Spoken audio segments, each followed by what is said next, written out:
दोस्तों, अगर आपने अभी तक हमारा चैनल सब्सक्राइब नहीं किया है तो यहाँ क्लिक करके हमारे चैनल को सब्सक्राइब करें और इस नोटिफिकेशन बेल को भी दबाना ना भूलें, जिससे कि आप हमारी आने वाली हर वीडियोस की नोटिफिकेशंस पा सकें।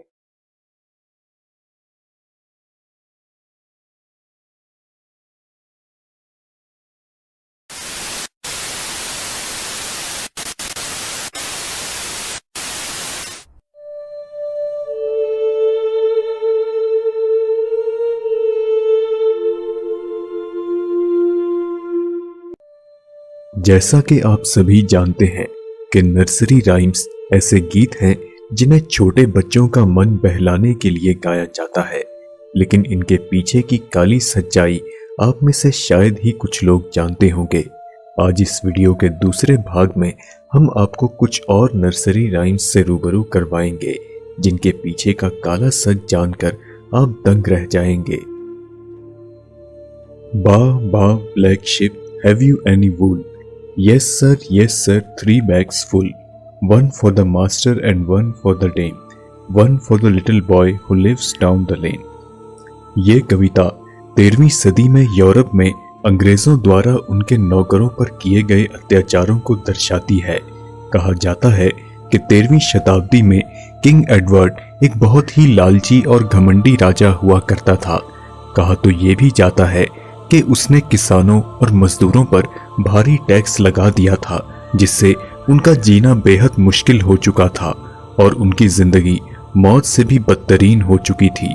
कहा जाता है कि उस समय भेड़ों से निकाले जाने वाले ऊन को 3 हिस्सों में बांटा जाता था। पहला हिस्सा राजा का, दूसरा चर्च का और तीसरा हिस्सा, जिसकी कोई कीमत नहीं थी, वह किसानों को दे दिया जाता था। और ऐसे में ठंड के चलते अक्सर किसान अपनी जानें गंवा बैठते थे।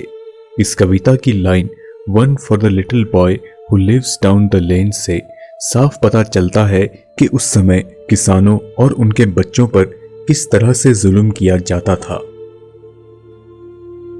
गोजी गोजी कैंडर, whither shall I wander? Upstairs and downstairs and in my lady's chamber.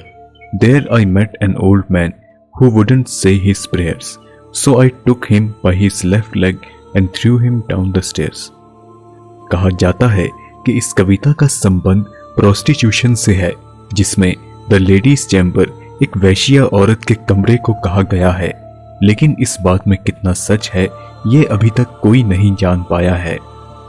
ऐसा भी माना जाता है कि इस कविता का संबंध इंग्लैंड में 16वीं सदी के उस दौर से है जब किंग हेनरी के राज में कैथोलिक पादरियों पर जुल्म किया जा रहा था और उनके खिलाफ बढ़ चढ़कर विरोध किए जा रहे थे। माना जाता है कि उन्हें अपनी लैटिन भाषा में प्रार्थना करने की सख्त मनाही थी, इसलिए वे किसी खुफिया जगह में छुपकर या फिर किसी रहमदिल इंसान के घर में जाकर लैटिन भाषा में प्रार्थना किया करते थे। और जब वे ऐसा करते हुए पकड़े जाते तो उन्हें और उनको पनाह देने वाले लोगों को बड़ी ही दर्दनाक मौत दी जाती थी। Jack and Jill went up the hill to fetch a pail of water. Jack fell down and broke his crown and Jill came tumbling after.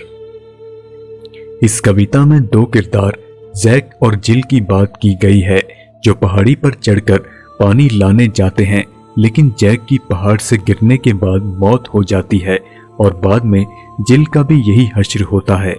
लेकिन दोस्तों, वास्तव में इस कविता का संबंध फ्रांस के राजा लुईस 16 और उसकी पत्नी मैरी एंटोनी से है, जिन्हें यहाँ पर जैक एंड जिल कहा गया है। किंग लुईस 16 और उसकी पत्नी मैरी एंटोनी अपने नौकरों पर हद से ज्यादा जुल्म किया करते थे, जिसके बाद उन दोनों को एक दर्दनाक मौत दी गई। इस कविता की lines Jack fell down and broke his crown, Jill came tumbling after के मुताबिक साल 1793 में किंग लुईस को गिलोटिन द्वारा सिर काटकर सजाए मौत दी गई और कुछ महीनों बाद उसकी पत्नी क्वीन मैरी एंटोनी के साथ भी यही हुआ। दोस्तों, अगर देखा जाए तो इस कविता को इन दोनों की मौत से करीब 16 साल पहले लिखा गया था, जिस कारण यह मान्यता इतिहासकारों के बीच विवाद का विषय रही है। लेकिन ऐसा भी कहा जाता है कि किंग लुइस और उसकी पत्नी द्वारा लोगों पर अत्याचार किए जाने से लोग बेहद परेशान हो चुके थे, जिसके चलते उन्होंने इन दोनों को मारने की साजिश 16 साल पहले ही बना ली हो। दोस्तों, आप मेरे इंस्टाग्राम अकाउंट पर मुझे फॉलो कर सकते हैं, जहां पर आप मुझे पर्सनली मैसेज भी कर सकते हैं। आप अपने विचार हमें कमेंट्स के माध्यम से जरूर बताएं। अगर आपको ये वीडियो पसंद आई तो इसे लाइक और शेयर जरूर करें। हम जल्द ही आपसे अगली वीडियो में मुलाकात करेंगे। तब तक के लिए इजाजत दीजिए।